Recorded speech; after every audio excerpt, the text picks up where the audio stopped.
Hello friends, வாங்க mutton குழம்பு செய்யலாம். மட்டன் குழம்பு செய்ய என்ன பண்ணலாம்னா, மட்டன் வாங்கியாந்து 1/2 கிலோ அலசி எடுத்து வச்சிருக்கோம். ரொம்ப எலும்பாலாம் வாங்கியாரல, நாங்கள் கறியாக தான் வாங்கிட்டு வந்திருக்கோம். எலும்பு உங்களுக்கு பிடிக்கும்னா எலும்பு போட்டு சாப்பிடுங்க. அதுக்கு தேவையானது மட்டன் அவிக்கிறதுக்கு உப்பு சேர்த்துக்கங்க, தேவையான அளவு. கொஞ்சம் மஞ்சத்தூள் சேர்த்துக்கங்க, இஞ்சி பூண்டு பேஸ்ட் கொஞ்சம் சேர்த்துக்கங்க. அரிசி கழுவுன தண்ணி கொஞ்சம் வச்சுக்கங்க, அது ஊத்தி ஆவி காட்டலாம். குக்கர்ல விசில் விடலாம். விசில் விட்டு எடுத்துக்கலாம். குக்கரை அடுப்புல வச்சு ஒரு 5 விசில் விட்டு எடுத்துக்கலாம். ஒரு 5 விசில் விட்டோம்னு வச்சுக்கோங்க, கறி நல்லா சாஃப்டா வெந்து போயிருக்கும். விசில் விட்டு அப்புறம் குழம்புக்கு என்னென்ன தேவைன்னு பார்த்துக்கலாம். மட்டனை 5 விசில் விட்டு எடுத்தாச்சு. விசில் போட்டோம், ஆறின பிறகு திறக்கலாம். விசில் போன பிறகு அதுக்கு தேவையான பொருள்: வெங்காயம் அரிஞ்சு வச்சுக்கோங்க, உருளைக்கிழங்கு அரிஞ்சு வச்சுக்கோங்க, ஒரு உருளைக்கிழங்கு எடுத்து, தக்காளி, கருவேப்பிலை, கொத்தமல்லி, பச்சை மிளகா, இஞ்சி பூண்டு பேஸ்ட். குழம்புக்கு சட்டியை காய வச்சிருக்கோம். சட்டி காயறதுல கொஞ்சம் பெருஞ்சீரகம் போட்டு வறுத்துக்குங்க. வறுத்து பொடி பண்ணி மட்டன் குழம்புல போடலாம். இறக்கக்குள்ள நீங்க வானல்ல கூட வறுத்துக்குங்க. நாங்க வானல்ல குழம்பு வைக்கலையா, சட்டியில தான் குழம்பு வைக்கிறோம். அதனால சட்டிலேயே ஒரு வறுத்துக்கலாம் அப்படின்றதுனால சட்டிலேயே வறுக்கிறோம்.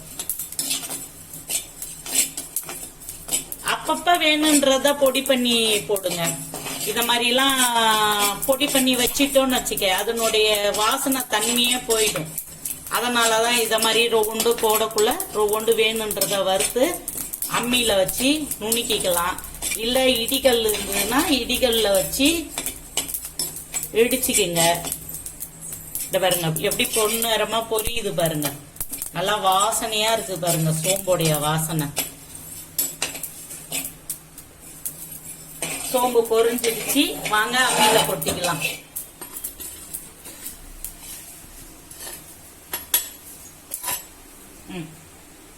சட்டியை மறுபடியும் காய வச்சுக்கங்க. எண்ணெய் ஊத்திக்கலாம். காஞ்சிடுச்சு, தேவையான அளவு எண்ணெய் ஊத்திக்கங்க.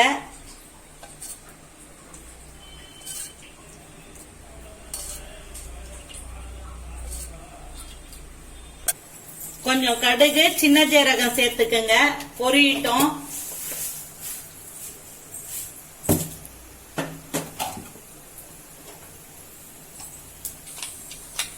கடுகு நல்லா பொரிஞ்சிடுச்சு. வெங்காயம் சேர்த்துக்கங்க. சின்ன வெங்காயம் இருந்தா சேர்த்துக்கங்க. எங்க கையில சின்ன வெங்காயம் இல்ல, அதனால பெரிய வெங்காயமே நாங்க சேர்த்துக்கிட்டோம். சேர்த்து நல்லா வதக்குங்க. கொஞ்சம் மஞ்சத்தூள் சேர்த்துக்கங்க. நம்ம மஞ்சத்தூள் அதுல கொஞ்சம் கறி அவிக்கக்குள்ள போட்டோம், இருந்தாலும் இன்னும் கொஞ்சம் மஞ்சத்தூள் சேர்த்துக்கங்க. நல்லா வதங்கட்டும். வெங்காயம் ஒரு கண்ணாடி பதத்துக்கு வரட்டும். மற்றதெல்லாம் சேர்த்துக்கலாம். கொஞ்சமா உப்பு சேர்த்துக்கங்க. நம்ம அதுல உப்பு சேர்த்துதான் கறி அவிச்சோம். கொஞ்சம் உப்பு தான் போட்டு சேர்த்து அவிச்சோம். நல்லா கலரி விடுங்க.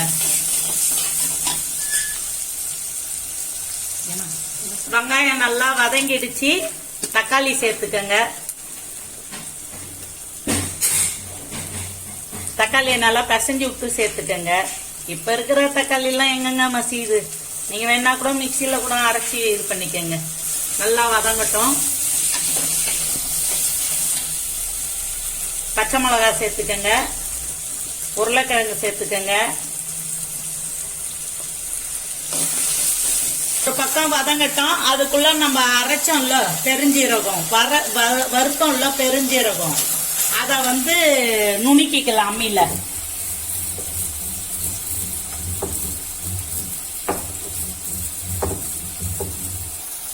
இத அம்மியில தான் நுணுக்கணும்லாம் இல்லைங்க, கொஞ்சோண்டுன்றதுனால நாங்க அம்மியில நுணுக்குறோம். இல்ல நீங்க இடிகல்ல கூட போட்டு ஒண்ணும் பாதியமா அப்படியே நல்லா பொன்னிறமா இடிச்சுக்கங்க. இல்ல மிக்சியில கூட போட்டு ஒண்டுன்னா ஓட்டிக்கங்க. எங்க கிட்ட பெரிய ஜாரு தான் இருக்குதுன்றதுனால நாங்க இத ஒண்டு எங்க பெரிய ஜார்ல போடுறது. இது போட்டோம்னா ஜீரணமும் ஆயிடும், கவுச்ச வாசனை இல்லாத இருக்கும். அதுக்குதான் அந்த பெருஞ்சீரகம் குழம்பு இறக்கக்குள்ள போடுறது.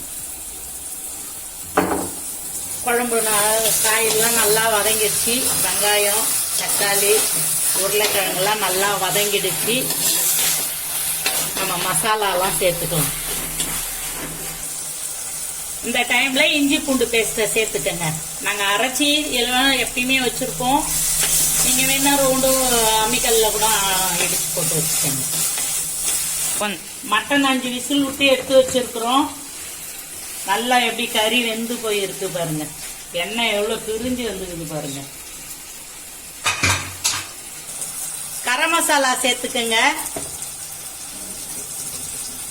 கொஞ்சம் மிளகுத்தூள் சேர்த்துக்கங்க. தேவையான அளவு குழம்பு மிளகாத்தூள் சேர்த்துக்கங்க. காரத்துக்கு ஏற்ற மாதிரி உங்களுக்கு சேர்த்து ஒரு கிளறி விடுங்க. கிளறி விட்டு மட்டன் அவிச்சு வச்சோம்ல எடுத்து ஊத்திக்கலாம்.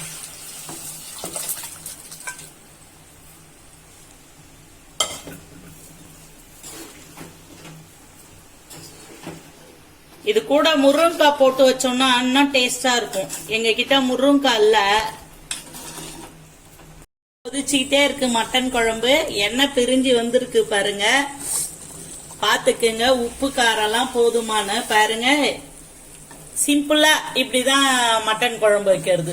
சாப்பிடவும் ரொம்ப டேஸ்டா இருக்கும். அதையும் மசாலாலாம் ஊத்திய அரைச்சு போடாத சிம்பிளா இந்த மாதிரி வச்சு கொடுங்க. இன்னும் ஒரு 2 நிமிஷம் குழம்பு கொதிக்கட்டும். மட்டன் குழம்பு நல்லா கொதிச்சு முடிச்சிருச்சு. இந்த பெருஞ்சீரகம் நுணுக்கி வச்சிருந்தோம்ல அதை சேர்த்துக்கங்க. சேர்த்தா நல்லா வாசனையா இருக்கும். கருவேப்பிலை, கொத்தமல்லி தழை எல்லாத்தையும் சேர்த்துக்கங்க. சேர்த்து அடுப்பை ஆஃப் பண்ணிடுங்க. அது போட்டு ஒரு கொதிக்கு நல்லா கொதிச்சிருச்சு. குழம்பு நல்லா ஆஃப் பண்ணிடுங்க. நல்லா சாப்பிடுங்க.